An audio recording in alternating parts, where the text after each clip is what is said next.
Hey, welcome to the Board Game Network. This is James. I'm going to be explaining how to play this game called Geometry Strategy. And rest assured, there is no math involved. Set your hearts aflame there. This game is an abstract game, and your goal is simply to get your sphere to the bullseye. So, it's a 2 to 4 player game, plays in about 30 minutes, 12 years and up. Protect your sphere from aggressive tetrahedrons and hunting cones on your way to the bullseye. Can you or should you challenge your opponent's pyramid with your cylinder? Is attack always the best defense when facing a solitary prism? Will your strategy bring you victory even if the board's conditions suddenly change? Geometry Strategy is the strategic board game of the bold and tactic players. Even the element of chance is strategy here. Each player has got 9 pieces to help the sphere to the bullseye and to stop the opponents from getting there. Take out your opponent's pieces and support your own. Every move counts, and as long as you got your sphere, you can still win the game. Essentially, it's like checkers or something where you're taking pieces back and forth, or chess. And so all you do is you set up your pieces, and you've got a quadrant here, a quarter of the board, and you'll see dark lines here. You have to put your pieces within that 1/4 of the board, and your sphere and your helix have to start on the baseline. They have to start on the back row. Anything else you can move wherever you want. You just put it in the middle of a space, however you want. You shuffle this deck, these Redzone card decks, and this deck, and you flip the top one face up, and that affects who can take who in this game. You've got a reference card here, and you want to put it so it says challenge ranking list. Put that face up. The other side says upside down. You want that on the down to start with. And so the top card we got is most volume. So you've got 3 columns here. One says most volume, one says largest area, one says most flat surfaces. And then you've got a list of the 8 different shapes in the game and which one can take which one. The higher the ranking, so the lower the number, it can take anything with a higher number. So with most volume, a hexahedron that's got 6 sides, in other words a box, can take a pyramid or a prism or a cone if it challenges it. Now there's 2 special ones, the sphere and the helix. The sphere cannot challenge anything. It has no defense whatsoever. And the helix is the trump of all. It can take any piece at any time on any list. It doesn't matter what card is face up. So you move a piece 1 or 2 spaces. When it's your turn, red starts the game. And so red could move 1, 2 like that. You have to move in a straight line. You can move diagonal. You cannot change directions, you know, something like that. Or it can be orthogonal or diagonal that you can move. You cannot go over pieces. So this one cannot go over here. If you're here, you couldn't go over. You can't jump a piece. Now, if there's a piece where you're going to land, you challenge that piece.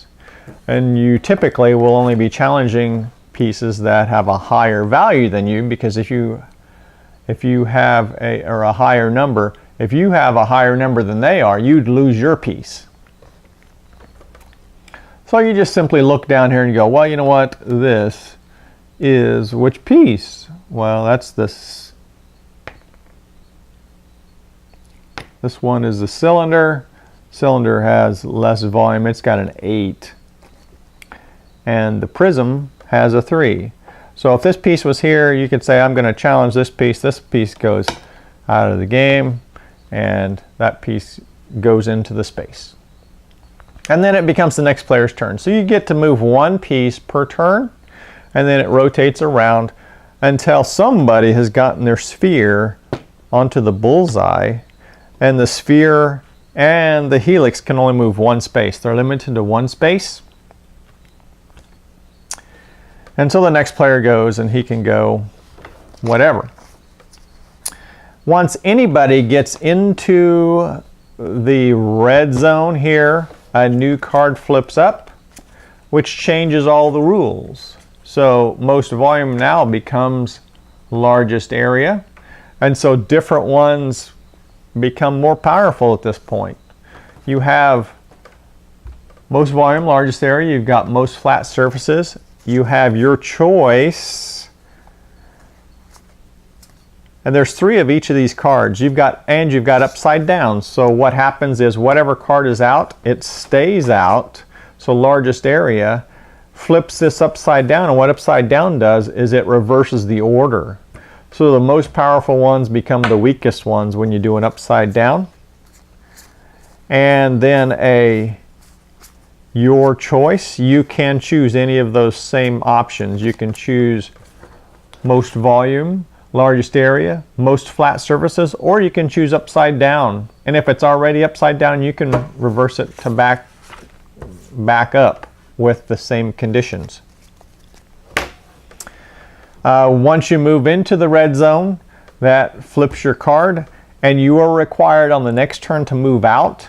And once you're in the red zone, you can only move one space, and you cannot go across another red square. So you are going to be required to come out either here or here or here, one of those 3 spaces. So if there's somebody who's more powerful than you coming out, that you have to have that space, they're going to take you.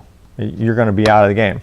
Now, if there's a time when 2 equal pieces are challenging each other, whoever the active player is, whoever is challenging another of the same piece, you do not take that piece out of the game. That piece goes to a black square in your quadrant.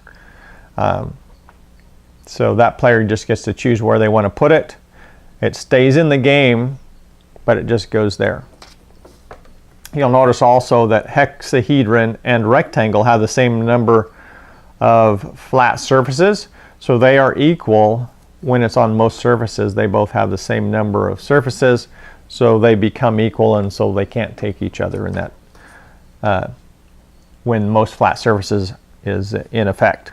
Your limitations for the red zone is you can only be in there for 1 round, and you have to come out on the next round.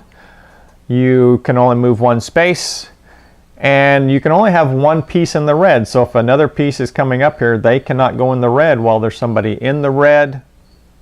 The only exception to that rule is if the sphere is up here, then somebody can still challenge the sphere while it's in the red space. Only the red sphere can land on the bullseye. So the sphere would have to move into one of the spaces, and then on the next turn it would have to move into the bullseye. How's that for an easy game? No math involved. Geometry strategy, first sphere in there is the winner. So you can win by, removing all of everybody else's pieces, or just make sure you're the first sphere in there, whether you have pieces or you don't have pieces. So it plays 2 to 4, and that's how you play geometry strategy. Make sure you tune into all of our videos here at the Board Game Network.